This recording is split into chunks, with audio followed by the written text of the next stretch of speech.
New Zealand কিন্তু world কাপের স্কোয়াডটা দিয়েছে এবং সেই জায়গাতে আমরা যদি দেখি জ্যাকব ডাফি লাস্ট মোমেন্টে আসলে তার কিন্তু জায়গা হয়েছে।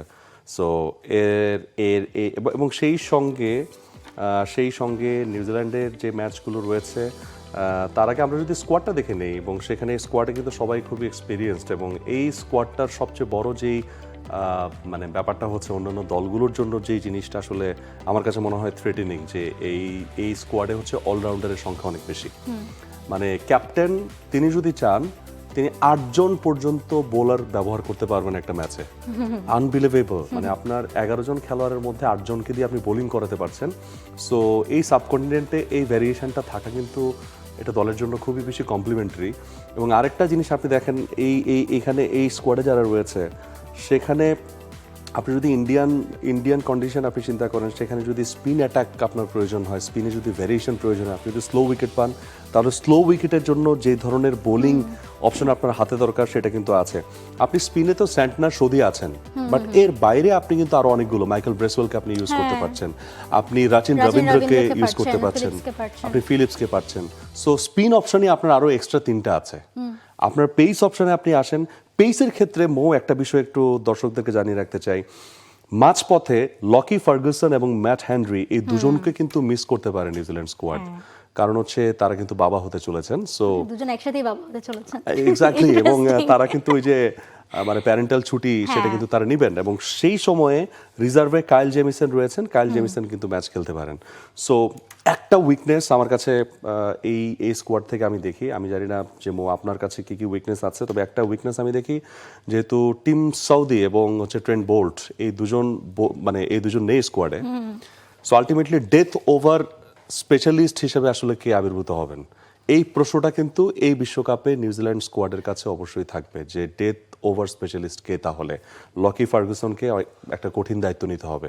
যে সময়টা তিনি থাকবেন না সেই সময়টাতে মানে তখন কি হবে, তখন উত্তরটা কিভাবে আসবে সেটাও কিন্তু আসলে এখান থেকে দেখার বিষয়। যদিও নিউজিল্যান্ড যখন আসলে তারা এই স্কোয়াডটা আসলে প্রকাশ করলো তখন কিন্তু মানে তারা নিজেরাই লিখেছে যে মানে ব্যালেন্সড একটা টিম তারা দিচ্ছে, তারা বিশ্বাস করে তাদের দিক থেকে যেটা ব্যালেন্স টিম। এবং আপনি যেটা বলছিলেন যে হ্যাঁ এতগুলো অলরাউন্ডার আছে এবং আমরা জানি যে যখন উপমহাদেশে খেলা হচ্ছে স্পিন অ্যাটাক শক্তিশালী হতে হবে, সেই জায়গাগুলো তো আছে। এবং আরেকটা জিনিস দেখেন, নিউজিল্যান্ডের যে মানে স্কোয়াডের মানে সবাই বিশ্বকাপের এক্সপেরিয়েন্সড, বিশ্বকাপ খেলা প্লেয়ার। এবং জ্যাকব ডাফি যিনি এই মুহূর্তে সেকেন্ড মানে 2025 সালের ফার্স্ট হাইস্ট উইকেট টেকার ছিলেন জ্যাকব ডাফি, যিনি নিউজিল্যান্ডেরই রেকর্ড করেছেন 85 উইকেট নিয়েছেন 36টা ম্যাচে। হ্যাঁ, তো পুরো বছর 2025 সালটা তার খুব দারুণ গেছে। তিনি মেডেন কল পেয়েছেন এইবারের বিশ্বকাপে এবং সেখানে তবে অনেকগুলো নাম কিন্তু 2025 সাল জুড়ে মাহফুজ ইনজুর্ড ছিল। নিউজিল্যান্ডের ম্যাক্সিমাম নামই কিন্তু ইনজুর্ড ছিল এবং যেই দুই পেসারের কথা আপনি বলেন তারাও ইনজুর্ড ছিল।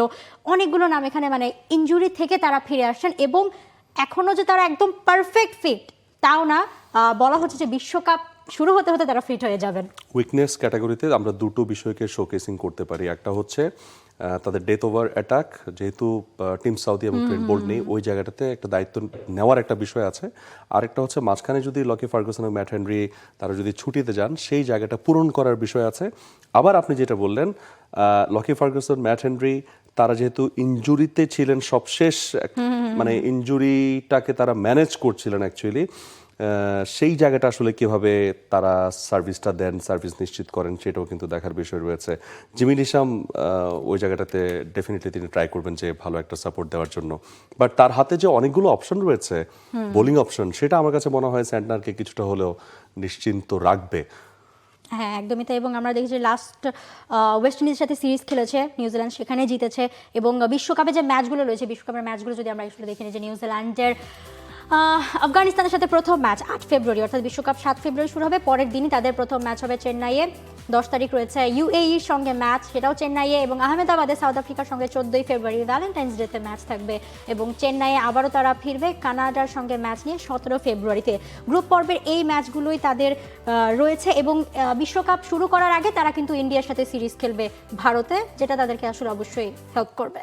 ডেফিনেটলি। এবং মানে ইন্ডিয়ান কন্ডিশন এখানে যারা রয়েছেন প্রত্যেকের খুব ভালো মতো জানা। সো এবং এর আগে এখানে তাদের 11-এ থাকতে পারেন এমন প্লেয়ার যারা রয়েছেন, তার মধ্যে অন্তত 6জন প্লেয়ার রয়েছেন যারা এর আগে টি-20 ওয়ার্ল্ড কাপের নকআউট স্টেজেও খেলেছেন। সো এক্সপিরিয়েন্সের দিক থেকে অনেক হাই রয়েছে। সো নিউজিল্যান্ড ডেফিনেটলি এখানে কন্টেন্ডার হিসেবেই তারা এই ওয়ার্ল্ড কাপে আসবে। সো দেখা যাক যে শেষ পর্যন্ত নিউজিল্যান্ডের পারফরমেন্স এবং যে জায়গাগুলো উইকনেস নিয়ে আমরা অন্তত সংখ্যায় ছিলাম বা সংখ্যা প্রকাশ করলাম, সেই জায়গাগুলো তারা আসলে কীভাবে ম্যানেজ করতে পারে। For more updates, subscribe to our YouTube channel and click on the bell icon. Follow us on Facebook and Instagram. Download T-Sports app to enjoy exciting games and highlights.